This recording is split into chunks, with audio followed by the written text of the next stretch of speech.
Magandang araw. Ang topic natin ngayon ay kung paano i-open ang isang AutoCAD file.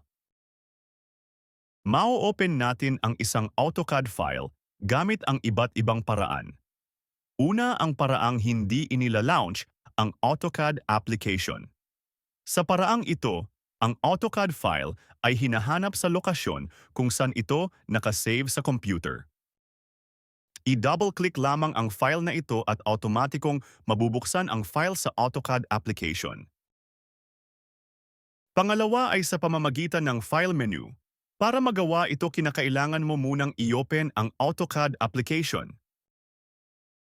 Palabasin muna natin ang menu bars. Para mapalabas ito, i-click lamang ang drop-down arrow na ito. Ito ay makikita sa top left portion ng AutoCAD User's Interface. Sa drop-down menu, piliin at i-click ang Show Menu Bar. Sa menu bars, i-click ang File menu. Pagkatapos, piliin ang Open. Pagkatapos, hanapin ang lokasyon kung saan nakasave ang AutoCAD file na gusto mong i-open.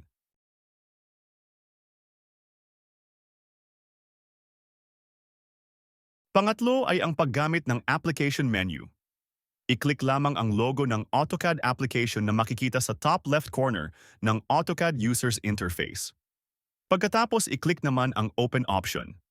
Sa Open options, i-click naman ang Open Existing Drawing File. Once na ma-i-click mo ito, automatikong lalabas ang Open dialog box. Gagamitin mo ito upang hanapin ang lokasyon ng drawing na gusto mong i-open. Piliin ang AutoCAD file na gusto mong i-open at i-click ang Open button. Ang pag-double-click sa file ay pwede ding option para mai-open ang drawing. Pang-apat, ang paggamit ng Ctrl+O.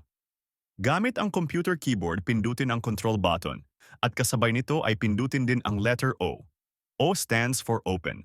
Pagkatapos mong pindutin ang Ctrl+O, automatikong lalabas ang Open dialog box para hanapin ang AutoCAD file na gusto mong i-open.